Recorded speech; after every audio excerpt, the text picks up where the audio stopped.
The sun was setting over New York City, painting the sky in hues of orange and pink. The streets buzzed with life, cars honking, and pedestrians rushing to make it home after another busy weekday. At the heart of Manhattan stood the imposing Sterling Heights Bank, a gleaming glass building with marble columns and a reputation for serving only the wealthiest clients. Inside, everything sparkled, the floors were polished to perfection, the air smelled faintly of leather and expensive coffee, and every employee wore tailored suits, eager to impress their high-profile customers. One of those employees was William Harrington, the branch manager, a tall, polished man with neatly combed hair and an air of self-importance. He had worked at the bank for nearly 10 years, climbing the ranks and believing himself to be one of the most influential men in the financial world. He prided himself on recognizing power when he saw it. That's why, when the doors opened and Ava Johnson stepped inside, he barely gave her a glance. Ava was in her late 30s, with flawless brown skin, natural curls that framed her face like a halo, and a confident stride that turned heads. She wore a simple yet elegant black dress and a camel-colored coat draped over her shoulders. Everything about her exuded grace and quiet strength. But to William, she didn't fit the image of the bank's typical clientele. He glanced at his Rolex. "Another walk-in," he muttered under his breath. "I don't have time for this." Ava approached the front desk, smiling politely at the receptionist. "Good evening. I'd like to speak with the branch manager." The receptionist, a young woman named Claire, blinked in surprise but managed to nod. "Of course. One moment, please." She picked up the phone and called William's office. William sighed as he received the call. "I'll handle it," he said, already assuming this would be a waste of his time. He straightened his tie and walked briskly to the lobby, putting on his most professional, yet distant, smile. "Good evening," he said, extending his hand. "I'm William Harrington, the branch manager. How can I help you?" Ava shook his hand firmly. "Thank you for seeing me. I need to discuss some business matters regarding this bank." William raised an eyebrow. "Business matters?" he echoed, his tone laced with skepticism. "Do you have an appointment?" "No, but I assure you." "I'm afraid we only handle high-net-worth clients here," William interrupted, his smile growing thinner. "Perhaps you'd be more comfortable visiting one of our other branches outside Manhattan?" For a moment, there was silence. Ava studied him, her expression unreadable. "Excuse me," she said, her voice calm but with a steely edge. William clasped his hands in front of him, already growing impatient. "I just want to save you some time. Sterling Heights Bank is a private institution with very specific criteria for the clients we serve. Unless you're here to open a corporate account with a substantial deposit, I don't believe we'll be able to assist you." Ava chuckled softly. "And what exactly qualifies as substantial?" "Well, we typically start at a minimum of $500,000 for personal accounts and significantly more for business clients." Ava tilted her head, her eyes sparkling with amusement. "Is that so? And what would you say if I told you that I own Sterling Heights Bank?" William froze. He blinked, certain he had misheard her. "Excuse me?" he stammered. "You heard me," Ava said, her voice like velvet. "I'm Ava Johnson, the majority shareholder and CEO of Sterling Heights Financial Group, the parent company of this bank. I was in the neighborhood and decided to drop by for an unannounced visit." The color drained from William's face. His mind raced, trying to process what she had just said. Ava Johnson? The Ava Johnson? The woman who had built a billion-dollar financial empire from scratch? He had seen her name in financial magazines, but he had never bothered to look at her picture. "Pardon me, Ms. Johnson," he stuttered, his earlier confidence crumbling. I had no idea. No, you didn't, Ava said, her eyes locking onto his. And that's the problem, Mr. Harrington. You judged me before you even knew who I was. You assumed that because I didn't fit your narrow idea of what a wealthy client should look like, I didn't belong here. But let me tell you something, I built this bank from the ground up. I belong wherever I choose to be. William opened his mouth to apologize, but Ava held up a hand. I'm not interested in excuses, she said. What I am interested in is making sure that every person who walks through these doors is treated with the same respect, regardless of their appearance. Do you understand? Yes, ma'am, William said, his voice barely a whisper. Good. Ava smiled again, but this time it was a cold, calculated smile. You'll be hearing from me soon, Mr. Harrington. I'll be conducting a full review of how this branch is managed. I suggest you prepare for some changes. Without another word, Ava turned on her heel and walked out, her heels clicking against the marble floor. The entire lobby seemed to hold its breath as she exited. Claire, the receptionist, looked at William with wide eyes. Was that really? Yes, William muttered, running a hand through his hair. That was really her.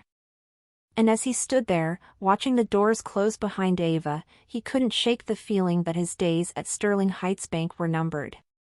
Because the Queen had returned to her empire, and she wasn't pleased. For the next few days, the atmosphere at Sterling Heights Bank was tense. Whispers filled the corridors. Employees walked on eggshells, wondering how much Ava Johnson had seen, and, more importantly, what would happen next. William Harrington locked himself in his office, anxiously awaiting the inevitable fallout. He had barely slept since Ava's visit. Every ring of his phone made his heart race, every knock on his door sent a chill down his spine. His worst fears were confirmed on Monday morning. At precisely 9 a.m., Ava walked back into the bank. This time, she wasn't alone. Two men in sharp suits accompanied her, their expressions serious. One carried a leather briefcase, while the other held a thick folder labeled Internal Audit, Sterling Heights Branch. Ava strode into the center of the bank, her presence commanding instant attention. Every employee stopped what they were doing. Even the clients in the lobby turned to stare. Good morning, Ava said, her voice clear and authoritative. As some of you may know, I am Ava Johnson, CEO and owner of this institution. After my recent visit, I've decided it's time for a comprehensive review of how this branch operates. Effective immediately, we'll be implementing several changes to ensure that Sterling Heights Bank represents the values of fairness, respect, and inclusion that we stand for. William stepped forward, forcing a smile. Ms. Johnson, I assure you. Save it, Ava cut him off, her tone sharp. This isn't the time for empty words, Mr. Harrington. Actions speak louder. She turned to the two men beside her. Mr. Ellis and Mr. Patel will be leading this review. They'll be speaking with each of you over the next few days to evaluate the branch's operations, policies, and, most importantly, how clients are treated. I expect full cooperation. William nodded stiffly, feeling his stomach twist into knots. Of course. You have my full support. Ava gave him a long, measured look. We'll see, she said quietly. The audit begins. The next few days were a whirlwind. Mr. Ellis and Mr. Patel worked tirelessly, conducting interviews with staff, reviewing financial records, and gathering information. Every detail was scrutinized. William found himself under constant pressure. He tried to present himself as a competent leader, but the cracks in his facade were becoming increasingly apparent. The auditors uncovered several troubling issues, instances where clients had been turned away based on superficial judgments, discrepancies in account approvals, and even allegations of discriminatory practices. The staff, sensing that change was inevitable, began to open up. Some confessed that they had always felt uncomfortable with the exclusive culture William had fostered. Others shared stories of talented individuals being passed over for promotions because they didn't fit the image. It became clear that the problem ran deeper than anyone had realized. The verdict. By the end of the week, Ava called a meeting in the conference room. Every employee was present, their eyes fixed on her as she stood at the head of the table. "Thank you all for your cooperation during this review," Ava began. "I've learned a great deal about how this branch operates, some of it good, and some of it deeply disappointing." Her gaze swept across the room, pausing briefly on William, who sat rigid in his chair. "It's clear to me that changes are necessary," she continued. "Effective immediately, we will be implementing a new training program focused on diversity, equity, and inclusion. Every employee, from the tellers to the executives, will participate. We'll also be revising our client intake policies to ensure that no one is judged based on appearance or assumptions." The employees exchanged glances, some nodding in approval, others looking nervous. "And as for leadership," Ava said, her voice firm, "it's time for a fresh start. Mr. Harrington, thank you for your years of service. However, I believe it's in the best interest of this branch that we part ways." A collective gasp filled the room. William's face turned pale. He opened his mouth to protest but quickly closed it, realizing there was no point. "I understand," he said quietly, rising from his seat. "Thank you for the opportunity." As he walked out of the conference room, his footsteps echoing in the silence, Ava watched him go without a trace of emotion. A new era. With William gone, Ava wasted no time in reshaping the branch. She promoted Claire, the receptionist who had shown kindness and professionalism during her first visit, to a management role. She brought in new talent, individuals with diverse backgrounds and fresh perspectives. The atmosphere in the bank began to change, slowly at first, but undeniably. Clients noticed the difference, too. The once cold and exclusive environment transformed into a welcoming space where everyone felt valued. Word spread quickly, and Sterling Heights Bank saw a surge in new business. One afternoon, as Ava sat in her office overlooking the city, Claire knocked on the door. "Ms. Johnson," she said, smiling, "I just wanted to say thank you for everything." Ava leaned back in her chair, a satisfied smile on her face. "You're welcome, Claire. But this is just the beginning. We've got a lot more work to do." And as she gazed out at the city skyline, Ava felt a surge of pride. This was her empire, built on hard work, resilience, and an unshakable belief in herself. She had reclaimed her throne, and nothing would ever take it from her again. Epilogue, Redemption and Growth. Months passed, and Sterling Heights Bank became a model for inclusivity and progressive business practices. Its transformation caught the attention of media outlets, which praised Ava Johnson for her decisive leadership and bold reforms. Articles with titles like "The Woman Who Changed Banking Forever" and "How Ava Johnson Revolutionized Wall Street's Culture" began circulating.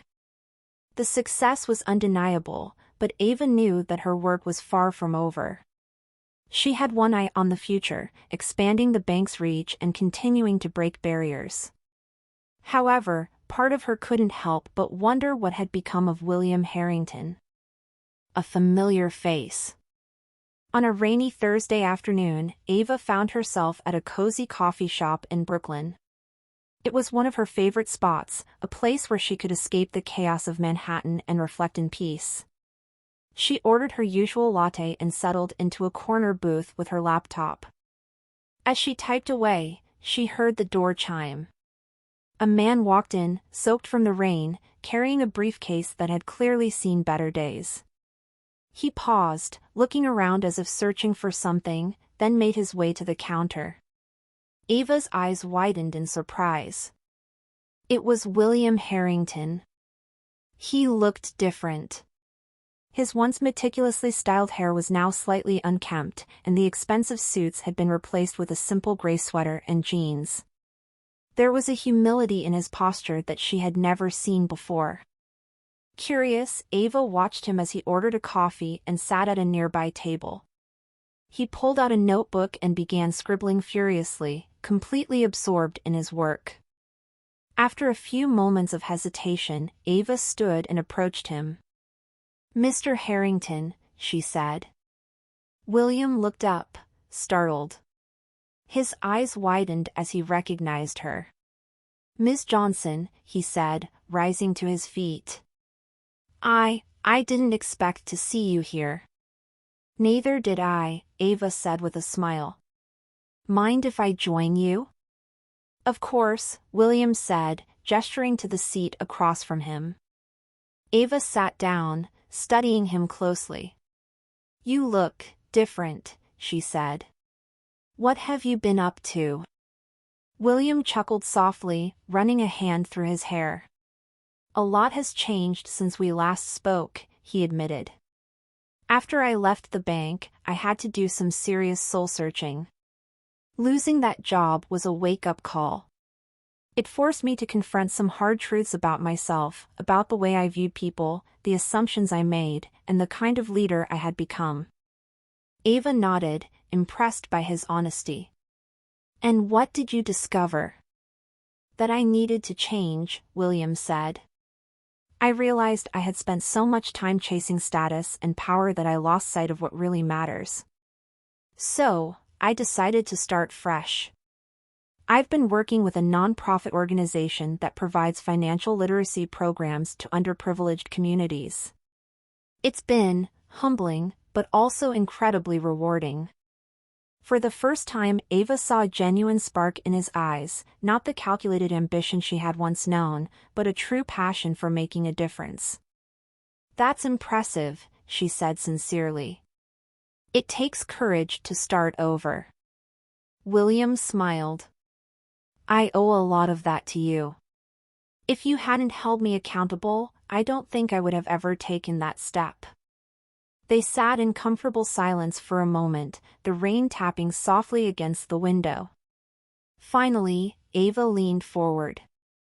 "You know," she said, "I believe in second chances. If you're interested, I could use someone with your experience at Sterling Heights. We're expanding our community outreach initiatives, and it sounds like you'd be the perfect fit." William's eyes widened in surprise. "Are you serious?" "Completely," Ava said. "But on one condition, you have to promise me that you've truly changed. This isn't about titles or power. It's about making a real difference." William nodded, his expression earnest. "I promise." Ava extended her hand. "Welcome back, then." William shook her hand, gratitude shining in his eyes. "Thank you, Ms. Johnson. I won't let you down." A new beginning. William returned to Sterling Heights Bank, not as a manager but as the head of the new Community Engagement and Inclusion Division. Under his leadership, the bank launched programs to support small businesses, provide affordable loans, and educate underserved communities about personal finance. For the first time in his life, William found true fulfillment. He no longer chased power, he chased purpose. And as Ava watched him grow into his new role, she knew she had made the right decision. The bank continued to thrive, not just as a financial institution but as a beacon of hope and progress. Ava's vision had become a reality, and she had proven that real power lies not in money or status, but in the ability to lift others up. And that, she knew, was the legacy worth building. The years rolled by, and Sterling Heights Bank blossomed into one of the most respected institutions in the financial world.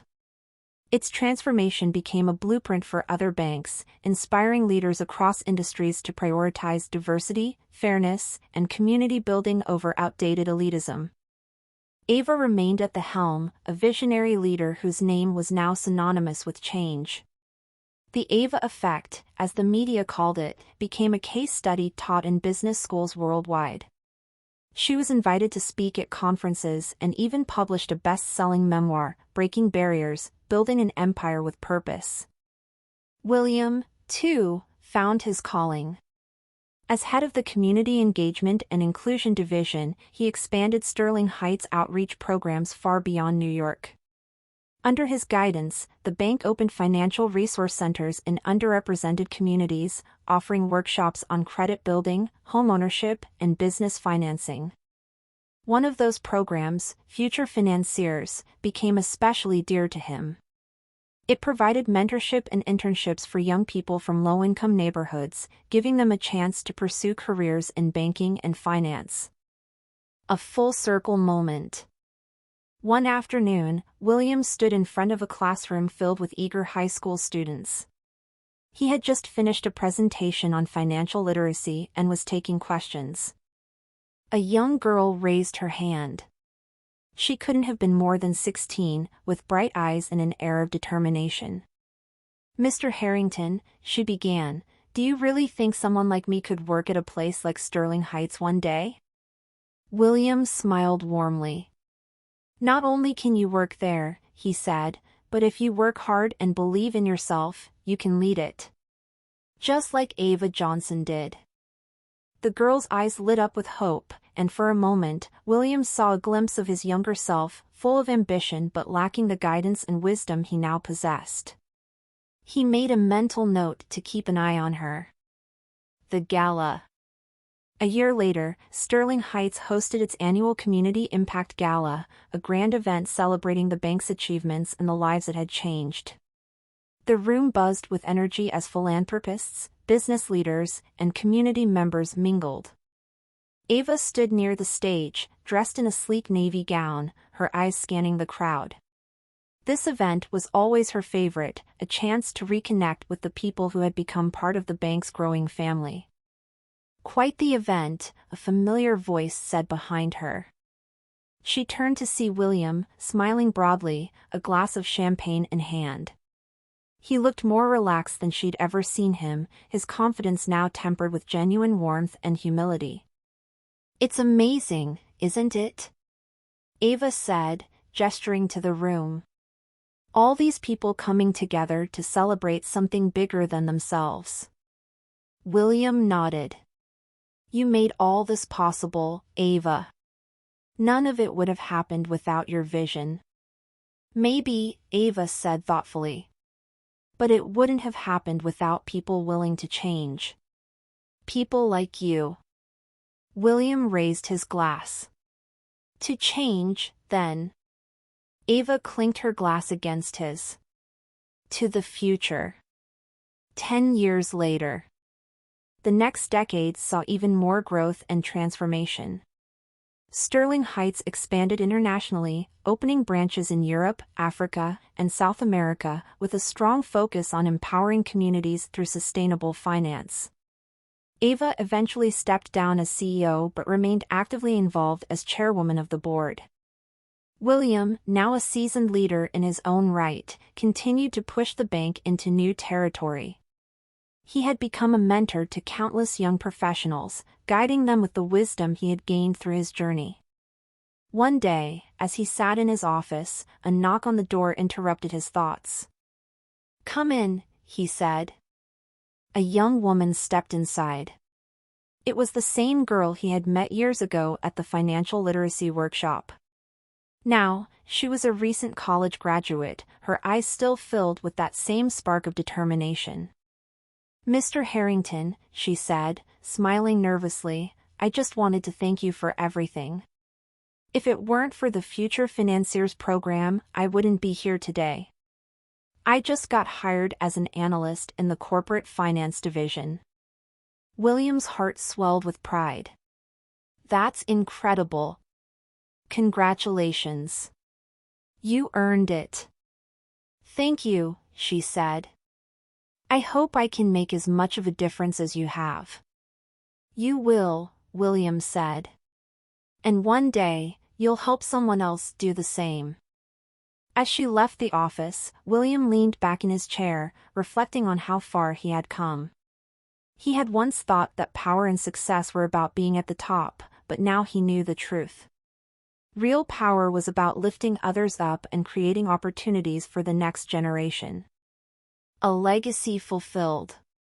Years later, when Ava passed the baton to the next generation of leaders, she looked back on her journey with deep satisfaction. Sterling Heights Bank was no longer just a financial institution. It was a beacon of hope, a force for good in the world. And somewhere in a quiet corner of the bank's headquarters, a plaque hung on the wall. In honor of Ava Johnson and William Harrington, for building a legacy of change, opportunity, and justice. Their story had become a legend, a reminder that even the most unlikely journeys can lead to greatness, and that true leadership is about empowering others to shine. The closing chapter, the torch is passed. Ava Johnson sat in her sunlit office, now filled with framed awards, photos of her team, and a few personal mementos, reminders of her journey. The chair felt different today. Not heavier, but more final. After nearly 2 decades of leadership, the time had come to step aside and let the next generation take the reins. The boardroom was filled with familiar faces, employees, partners, and community leaders who had walked this path with her. At the head of the table stood Naomi Brooks, Sterling Heights' newly appointed CEO. Naomi was sharp, driven, and full of ideas, a perfect reflection of the values Ava had spent years instilling in the bank. She had started as a junior analyst, rising through the ranks with relentless dedication and an unshakable belief in the power of change. Ava had mentored her closely, knowing from the start that Naomi was destined for something great. "Thank you all for being here," Ava said, her voice steady but filled with emotion. "This bank has been my life's work. But no legacy is built by one person alone. It's built by the people you trust, the ones who carry the mission forward. Naomi is that person. I can't wait to see where she takes us next." The room erupted in applause. Naomi smiled, clearly moved, and hugged Ava warmly. "Thank you for believing in me," she whispered. "You've earned it," Ava replied. "Just remember, lead with purpose, not power. The rest will fall into place." A new chapter. The next morning, Ava stood on the steps of the bank's headquarters, looking up at the familiar building one last time. The air felt different, fresher somehow. She wasn't sad. In fact, for the first time in a long while, she felt truly free. Her phone buzzed. It was a message from William. "William, lunch today? Same coffee shop?" Ava wouldn't miss it. Lunch and reflections. Later that afternoon, Ava and William sat in their favorite corner booth at the coffee shop in Brooklyn. The smell of fresh pastries and espresso filled the air as they shared stories and reflected on the past. "You really did it," William said, raising his coffee cup. "You changed everything." "We did it," Ava corrected him. "I couldn't have done it without people like you, people who were willing to change and grow." William smiled. "So, what's next for Ava Johnson? Retirement? A beach somewhere?" Ava laughed. "Hardly. I've got a few new projects in mind. I'm thinking of starting a foundation, something focused on mentoring young women of color in business and finance." William nodded approvingly. "That sounds perfect. They'll be lucky to have you." Ava leaned back in her chair, savoring the moment. She had spent years fighting to build something lasting, something meaningful. And now, with the bank in capable hands and her next adventure on the horizon, she felt a deep sense of peace. The final scene. As the sun set over the city, Ava walked through the streets of Brooklyn, her heart full. She passed by young people laughing on the sidewalk, small business owners closing up for the night, and families enjoying the evening air. She had left her mark on this city, on this industry, on countless lives. And though her chapter at Sterling Heights Bank had come to an end, she knew that her story was far from over. With a confident smile, Ava turned the corner and disappeared into the bustling streets, ready to begin again.